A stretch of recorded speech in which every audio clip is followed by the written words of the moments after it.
at basic, restaurateuring, as a lot of people do it, is awful. It's ridiculous. It's seat people down, take an order, cook some food, serve some drinks, say goodbye. It's really awful. But if you take an interest, I mean, so many facets, whether it's the food itself, how it's raised, who the people are and what they do and why they're with each other and all these things, it is more fascinating than any career. I agree. Hello, I'm Catherine Fairweather and welcome to The Third Act, brought to you by Oriens in Chelsea, the gold standard in later living. Today, I am thrilled to introduce as my guest the impeccable Jeremy King, inventor of modern dining and a familiar fixture on the London restaurant scene for 5 decades. We get together before lunch service at Arlington, the former Caprice, to discuss his riveting memoir, Without Reservation, just as he embarks on possibly the most challenging project of his career, which is relaunching that former bastion of old-school hospitality and Englishness, Simpson's in the Strand. Jeremy, I'm super thrilled to be here, especially because the first time I asked you about 3 years ago, when the Third Act started, one of my first episodes, I think, you said no very politely, but you said the timing was not right. You know, in the words of King Lear, ripeness is all. And of course, I can see now why it wasn't ripe or right, because you were going through probably the most traumatic moment of your career in 2022. Yeah, ironically, it was the most challenging, perhaps. I'm not a great confrontational person, and the confrontation was very strong. It was playing out in a very public sphere, and I'm always fascinated by our ability to forget about things. In fact, one of my rules in life is not to ever get upset today about something which I'll probably forget tomorrow or in a week or in a month, etc. And I think it pays off. And if we look back on some of the biggest adversity we experience, we forget it quite quickly. It's extraordinary. And to recap, it was when your company, which you built up with Chris Corbin over several decades, was taken over by your own investors, right? You were outbid in an auction. That's exactly right. We hadn't seen eye to eye. COVID exacerbated the problem because the way I wanted to deal with it happened to be different. And the relationship never recovered subsequently.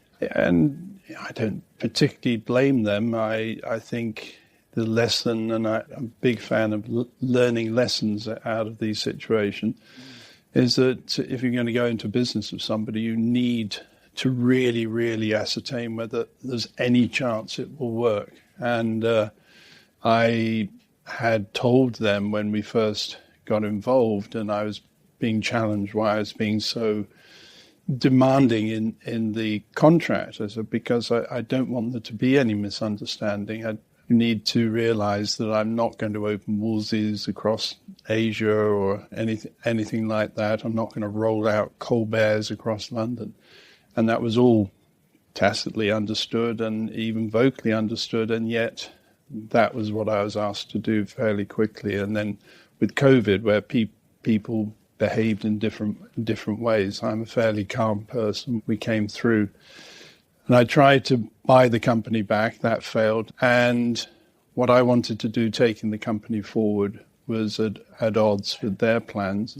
And the result is that the top co went into administration. There was nothing wrong with the company. We were in good health. And the only way to get out of it, we decided, is to play the game and allow the administrator to sell the business. And then the idea is we'd buy it back ourselves. But the quantum that required as the auction escalated made me realize that actually, and I articulated to my new backers, I said, if we pay more than this, I will spend the rest of my life paying you off and being beholden to you, and I can't do that. And so it was actually an extraordinarily emotional time, but I was emancipated because I had my life back and I didn't have to kowtow to anybody else. But nonetheless, I mean, as you describe it in this wonderful book, that you underplay it a bit, but there's that sense of, you're singing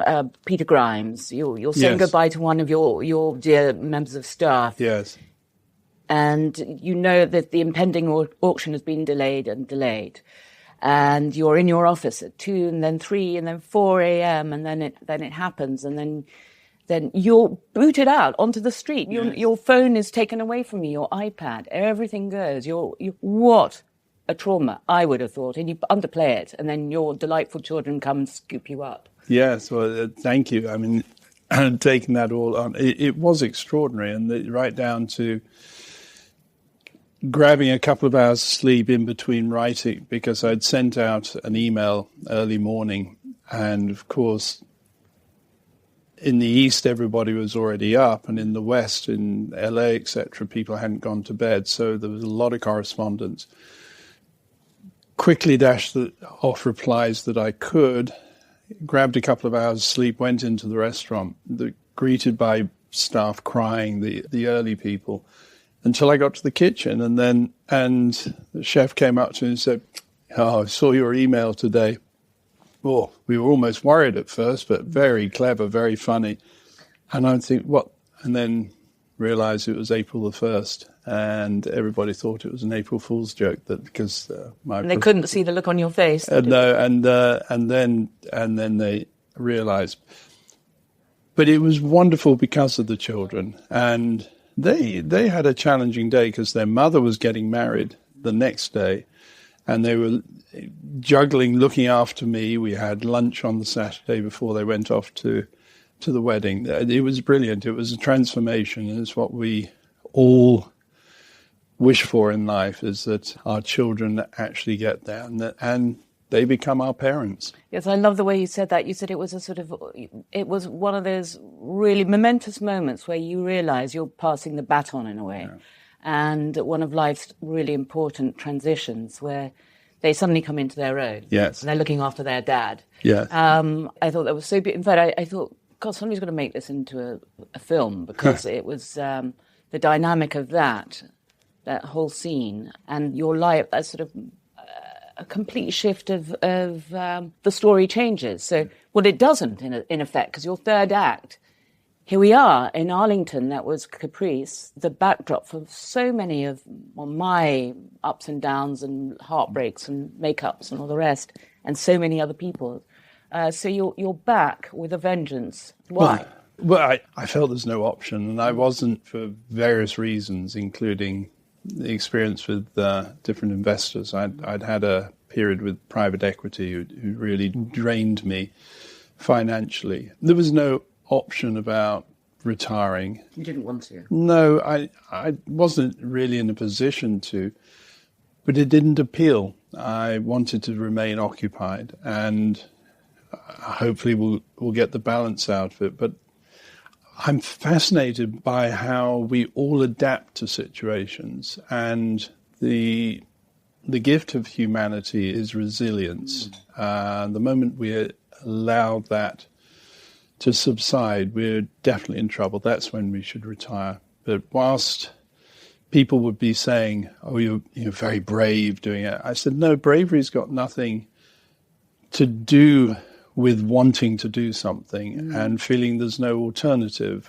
Bravery is when you know you really might fail or you might die or whatever. The soldier who attacks a position knowing there's every chance they're going to die, that's bravery. For me, it was no alternative. But it is brave in a sense, because as you said yourself, restaurant economics are insane, right? They don't make any sense. No. And you're the comeback kid. So you've come back with a vengeance. You're about to open the biggest restaurant of your career with Simpsons on the Strand.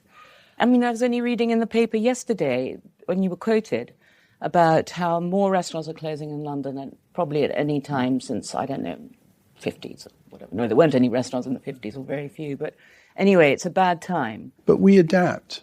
And there is a way to make money. Yes, there will be a lot of casualties. Yes, maybe a number of seats will be taken out of the market. The people said the same about COVID, and that nobody would be coming to work, and so nobody would be in town. And it was the end of restaurants. We saw it with Brexit. When I was asked, I was talking to the Times, they said, is this really the worst period you ever known? I said, absolutely not. The much worse. When I think of how Chris and I are incredibly exposed when we opened the Ivy, it cost far more money than we'd expected, and we were the sole financiers of it. We didn't have the requisite cash. We were begging, borrowing, stopping short of stealing, but it sometimes felt like a good alternative. We opened the first night, 46 covers, because I didn't do big openings or anything like that. And the IRA bombed the Junior Carlton Club. And then there were more bombs to follow, and I'd witnessed bombs in the 70s when I remember Wilton's. I mean, imagine now a situation where restaurants generally had grates put on the windows so that nobody could throw a bomb through the window. I mean, imagine that environment. It's inconceivable. Was that the 70s? That was in the 70s. I mean, that's a much harder environment. Yes, we got challenges now, but the truth is there have been much, much, much worse times. And I think we're a stronger industry for it. Brexit was a threat because it was really hard to find staff. COVID made it even worse because the government didn't support restaurant staff. And yet, we're sitting here in Arlington, and I have such a wonderful range of staff because on one hand, I've got a group of people who would normally never have considered coming into this business, young, bright people, an Etonian, Harrovian, so a Brighton College person. And yet, I also, to counter that, have a wonderful diversity of fantastic staff from all backgrounds. The NHS nurse I met the other night. Oh, yes. She was an NHS nurse for 24 years. Yeah. She's amazing. Yeah, she's amazing. Yeah. And we have there's a really interesting group of people from all sorts of ethnic backgrounds who are coming into the industry, and my God, they're good at it. And then this lovely counterpoint of having suburban black kids really relishing the opportunity, and actually some of our very, very best employees, and mixing with people from completely different backgrounds. Why it appeals to me is that I went to a charity school, and I learned, particularly then, and something I fervently believe in, which is egalitarianism. And it really, really sustains. And I think as a society welcomes all much more, I don't worry about the future. It's all about readjustment. In the book, you talk about the aging process, and you talk about how waiters can be brilliant later in life, and so you've started this initiative. I don't know whether you started it, but to recruit people over the age of 55. Yes, over 50, and it's fascinating. The prejudice against them is much more than other prejudices. Even I remember giving a talk on the behest of a company who was doing accountancy work for me, and they decried the idea of having 50-year-olds. Oh God, you have to make such concessions. Working times, and it would be awful. I said, and this was a young guy who was supposedly a general manager from a I think a Hoxton restaurant, and he said, they get tired. They're not. I said, do they get tired? And he said, yes. I said, how old are you? He said, 25. What time did you get up this morning? He said, well, about 8:30. I said, and you'd be worked through the day? Well, I would normally just do the day or the evening. I said, I said, well, I'm 60-something, or whatever I was at the time, and I'm up at 5 a.m., and I'll be here through the end of the day in the restaurants and walking the floor. I don't see any problem with it. And I think, as I say in the book, is being served in New Orleans by an older, a new career over 50-year-old who was just happy because he was bien dans sa peau. He knew what he wanted to do. He wasn't racing around, as opposed to the first waiter we had in the restaurant.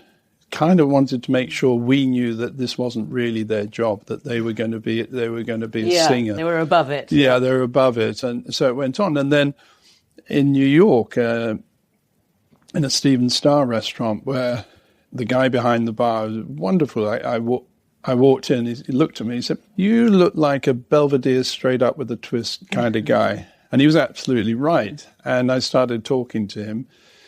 Turns out he was 55, and he, wonderful company, intelligent, capable. I said, "Are you full in this business, or is this part-time? What are you doing?" He said, "No, I'm fully in it." I said, "Excuse me asking, but I'm surprised you're not a manager." He said, "Oh, God, yeah, they've offered me that for years and years, but why would I want to sit in an office worrying about stock take and rotors when I could be out here doing this?" Yeah.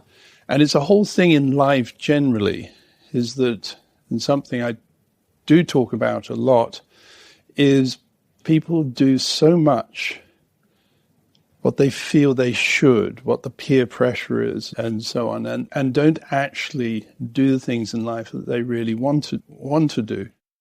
I love the book as lessons for life and how to be happy, and could call it How to Be Happy, actually. You yourself got into Cambridge and turned that down because you were enjoying what you were doing. That was the beginning of your career. I think so. I think there's an element of me which bucks against expectation. It's also partly the reason I didn't go to Cambridge was because, having got the matriculation papers, I was still a couple of years 2 or 3 years into living out a life of the Dice Man, a book by Luke Reinhardt. And the character in the Dice Man determines his life by the throw of a dice. And what started off innocently with me, whereby I would decide with my friends where we go for dinner or what movie or whatever it might be, by the throw of the dice, then developed, because I'm a bit perverse, so I would start throwing the dice and deciding what character I'd be when I went into work in my merchant bank. I don't believe it. Yeah, no, and it was amazing. And it might be simple, like a 1 meant that I just went to work but lost my voice. 2, I went to work and pretended I'd fallen in love with the ghastly manager of the thing. 3, I might go to work and be Long John Silver and carry a parrot around, pretend I've got a parrot on my shoulder, and it's addictive. And in parallel, I'd been introduced to gambling at the time by a friend in the banking hall who told me that a client had just come in and drawn £5,000 to put on a horse in the 73 Derby. Now, £5,000, put in perspective, was 5 times what I earned in a whole year. And he said, "You better get on." And I got odds of 33 to 1, and the horse won. And it had an immense impact on me. So much so that when I went to the long-awaited Last Tango in Paris that evening, I couldn't even watch the movie. I was so preoccupied. I loved that element of gamble. I don't gamble now, but at the time it was very important. So having this interest in gambling, very controlled interest in gambling, and using the dice, meant that I threw the dice on going to Cambridge. And the very long shot, because every gambler has to have the fear of losing in order to enjoy winning. It was actually something I learned, it sounds name droppy, but through Lucian Freud, who gave up gambling. He was a massive gambler when he could afford to lose, because the interest thrill went out of it. And he'd do terrible things. He'd renege on debts with the Cray brothers and so on, have to hide, and it's a really interesting aspect. So I do quite like the chance. However, I will say that one of my real regrets in life is that I threw the dice on my career at Cambridge. I'd much rather have gone. But Was it feckless, recklessness, and the thrill of the adrenaline addiction? Do you think there is because to be a restaurateur, you have to have a bit of it's an adrenaline buzz, isn't it? There is an adrenaline buzz, and what's particularly perverse about me in restaurateuring is that I am inherently a shy person, a very introverted and solo person who's had to learn to expand, which is an interesting use of the word, but to expand into the restaurateuring role. And when I'm expected to do things, often I don't. It's contrarian. I'm a bit of a contrarian, especially if there's true expectation. Quite often people hear me say I maybe picked up a bottle of champagne or a meal or whatever it might be, and somebody says to me, gosh, I really never expected you'd do that. And I say, I know, because if I thought you did, you wouldn't have got it. It's a strange thing. But I am very internalized, and given the chance, spend time alone rather than in the company of others. I find that so fascinating, with the duality of you as well. The idea, yes, it's all about social interaction, restaurants, but you love solitude. And I was also interested in the other duality. You talk about egalitarianism and your restaurants being about egalitarianism, but they're also about elitism, aren't they, a bit? Because that's why people want to be part of them, you have to admit. I think there's a certain elitism. I'm fascinated by the fact that actually, in general, the things which make people feel really, really good are often free. That we all want to be loved. We all want to be recognized. We all want to be cared for. And these are all things which are easily deliverable and massively enjoyable. And it's the whole notion that you can buy happiness, no. And I would find situations, there's so many examples, but for instance, sometimes people would offer money, for instance, for their child to come, and because they've got an interest in baking, to come into the patisserie department. And I would say absolutely, and then they'd want to come as well. And I'd say no, and they'd offer money. I said, no, it's not about money. And the story that I tell in the book is the one Barry Humphries told me, that he, growing up with Joseph Heller and a guy who went on to be a massive billionaire hedge funder, and how they'd gone through the difficult times together, now is the good times, and they met up in the Hamptons for technically lunch on the deck in this amazing house between the sea and the pond, massive gardens. But the owner of the house, the billionaire, kept disappearing. It kept being interrupted, a lot of tension, a lot of hassle. And then he disappeared off to a crisis meeting. And Barry and Joseph Heller were left sitting there looking out over the pond. And Barry said, "Isn't this amazing, Joe?" And Joe said, "Yes, it's fantastic." He said, "I bet you wouldn't mind having this." "Well, of course not," says Joe. I'd love it. He said, so Barry said, "How jealous are you?" He said, "How do you mean?" He said, "How jealous are you of our friend?" He said, "I'm not. Don't you dare say that." "Oh, come on, you must be envious." "No, I'm not." And Barry said, "How can you say that?" He said, "I can say it because I have more than him." He said, "Well, no." Barry said, "No, you don't. You've done okay, catch-22 and so on. How can you say that?" I said, "I can say it because I have enough, and he will never have enough." And for me, it's a really, really important issue for people in life. I know people who are on 25,000 a year and they have enough. They'd love more, but I know people on 25 million pounds a year. It's never enough. Never enough. And these things are really important tenets of life, I find, is having enough, being kind to people, being fully enjoying, because I know so many miserable people. And one of the things I say in the book to the kids is, take the dinner party test. And they said, "What's the dinner party test?" I said, "You're with a group of people, some you know, some you don't, and somebody asks, 'What do you do?' When it goes silent, as often does in those moments, and you tell them what you do you say it with pride And do you say it without qualification? Absolutely. And it's so important for all of us to be able to do that and be proud. Absolutely. I always say, do what you love and the money will follow. Exactly. I really think that is my tenet. So I was very interested to read your tenets for happiness. So also go hand in hand with your kind of, I wouldn't call them tips for aging well, but, for greater happiness into later life. You talk about following that, not being afraid to embrace change. And you quote a lot from my favorite book, The Gatapado, there. For things to remain the same, everything has to change. Yeah. And it's really, really important, because you don't change those so important tenets, which are about integrity and loyalty and all those different things. It's just you have to do it a different way. Otherwise, I grew up, one of the largest companies, particularly as I went into adulthood, there were companies like IBM and Kodak, etc., were admired across the world. But where are they now?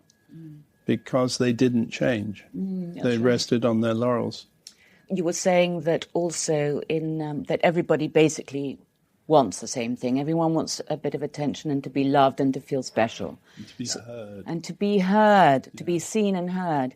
And one of it's in my nature anyway, right back from that schooling, is that if I find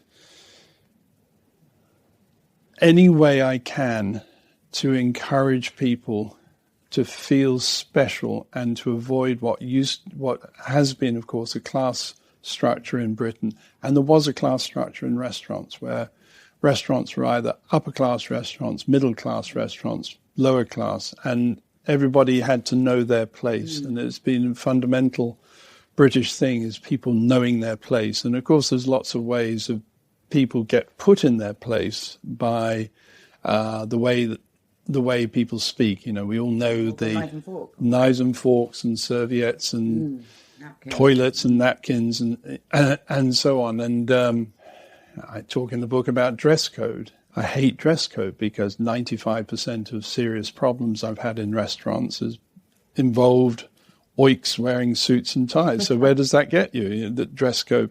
Yeah. And then people will say to me, oh, yes, but, dress code is important. Look at Glyndebourne.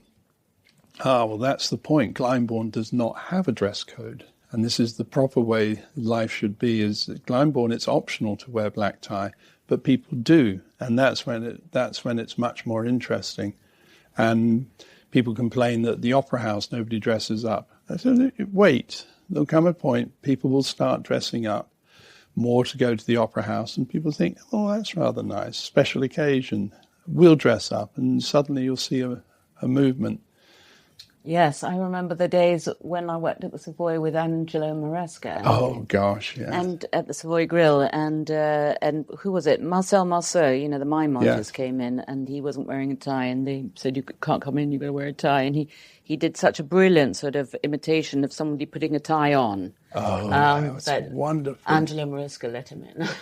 Oh, that's right. Well, I thought Angelo Maresca. I didn't realize you worked with him, and he was very, very, very special. In Julie's, I used to work as well. Oh, through my university years. That was fun. Yes. I love restaurants. That's why I'm particularly excited to be talking to you. Because where else apart from acting, you have this magic, the sort of alchemy of you come away, you create. You say in your book as well, which I like, the great privilege of being party to people's most wonderful moments. Yes, yes. Catalyst for catalyst is a word I use. For memories, I think, for good memories. Yeah, and catalyst is, because as I was always frustrated that I wasn't going to be able to make a career in the arts, that I felt I would love to have been creative, composed, written, drawn, whatever, and I had no self-belief in my ability to do that. I did very seriously consider being an architect, and then I thought, no, I won't. I'd be a fine architect, but I wouldn't be a brilliant architect, and pulled away. So luckily restaurateuring and the whole nature of the book is actually realizing that it is in the crucible of life in itself, and very, very indicative, and that I can be that catalyst because my belief that no great movement in art, literature, music, politics, any of these things didn't start in a restaurant. Yeah, you're a conduit as well. Yeah. You're a catalyst. Yeah. You're the stage set for so much. And it makes so much fun. And it's making the most of life generally, because at basic, restaurateuring, as a lot of people do it, is awful. It's ridiculous. You find a building, set it up, seat people down, take an order, cook some food, serve some drinks, say goodbye, see you soon. It's really awful. But if you take an interest, I mean, so many facets, whether it's the food itself, how it's raised, the wines, and who the people are and what they do and why they're with each other and all these things, it is more fascinating than any career. I agree. But we are so prejudiced against the nature of service, and that's what we have to break down. Which is why it's such bliss going to Italy, because they just do it with innate. Yeah. They love. They don't see it as a lowly. Absolutely, and there's so much to learn from if we open our eyes. And talking of catalyst, the catalyst for the book, because I was really reluctant to write it. But it was Graham Norton who facilitated it, because he'd been bizarrely in a conversation with somebody who was advocating the return of national service to give young people some backbone and discipline. And he said, no, if that's the way you're going, you insist that everybody does 6 months in a front of house in a restaurant, because that'll teach you about communication, teamwork, dispute reconciliation, all these different things. It's the best training for life ever. And that was enough for me to think, I now know how to write the book. And there are simple lessons, and I was the one which often I've quoted at people in the restaurants. They're saying, oh God, tomorrow night I've got to go and do such and such. And I would say, why are you doing it? And they'd say, I accepted the invitation. It came in that I felt I couldn't say no. So I said, well, if you were away, you would have said no. I said, well, yes, but I'm not. They said, but the person who's invited you doesn't know that. They said, what are you saying? I said, when you get an invitation, it doesn't matter how far in the future it is. If you don't, you've got to say to yourself, if I was doing that tonight, how would I feel? And often the thing is you think, oh, you go, I wish I didn't have to do it. Take control. Say no. Say it quickly, immediately. Sorry, I can't come. Don't explain. The old saying is that your friends don't need it and your enemies don't believe it. And then you will emancipate yourself. And it's funny how many people come back to me and say, I use that thing about not accepting in the future, and it really works. But you're a conduit, catalyst, but you're also a bit of a legend in your own lifetime. I mean, who else gets to have a play? I'm sure you didn't love it, but Harold Pinter was inspired by you enough to base a play around you. Yeah. And then you sat for the most famous artist of all time, Lucian Freud. That's pretty much something. Next, we'll be inventing a dish after you, or is there what would that dish be? I wonder. Yeah, it's true. Not an Arnold Bennett omelette. No, I hadn't thought that. And the interesting thing about it is that I don't know whether it's me or whether it's people generally, is that I didn't have perspective so much on the Pinter play or the Freud portrait at the time. It's only looking back on it. And the lesson that I try and teach people very strongly is to try and live the moment and we were talking about reading. I realized that when I read a book, and this came from people saying very gratifyingly to me, I've loved your book.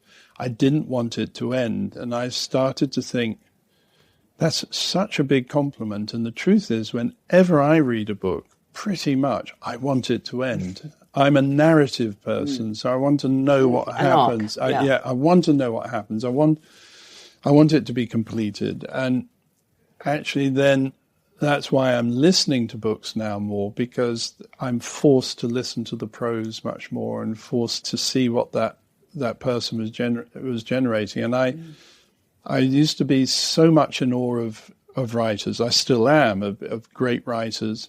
But I also am now in a position where I found a way of not being bullied by books. I used to be bullied on the basis that if I started a book, I felt I had to finish out of honor. There's only when I started I realized the only way to free myself from the tyranny of books was if I didn't like them, to throw them across the room. And it really works, because otherwise it would go back on the bedside table. Yeah, and then you pick it up again. I pick it up again and get frustrated. 3 pages and I'm asleep. Whereas a great book, it's 30 pages. And on that basis, do you walk out of theatre? Do you walk out of restaurants if you don't like them? I have done. I'm much more realistic. The problem for me was always that I was a people pleaser, which one might say in the restaurant business is a really, really good trait, but in life it's not. And it took me many, many years to realize that the first person to please is yourself, not in a selfish way. And I was taught about being selfish actually by Lucian Freud, because he showed good selfishness is that he never pretended to be anything than what he was. And even his marriages, he said to both, okay, yes, we'll get married, but don't expect me to stay faithful or anything like that. What I can't stand is when somebody lauds their partner and pretends that they're the love and then goes and betrays. I think honesty in that situation is so much better. And so I've moved away from the people-pleasing, but I also had to find a way of how to do that. And it was quite an irony when I made a promise never to tell a lie to people. So I would find innovative ways of telling the truth, which didn't offend.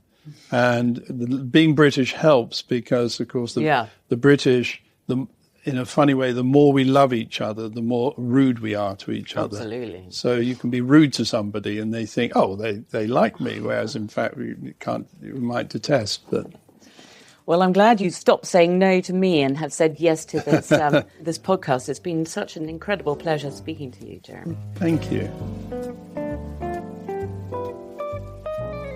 And that brings us to the end of today's conversation.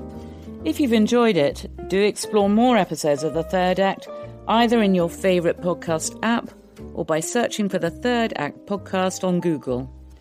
And if there's someone you think would enjoy what you've heard today, please do let them know about the show. This episode was produced by Pete Norton and made possible by Orions, the gold standard in later living. I'm Catherine Fairweather and you've been listening to The Third Act.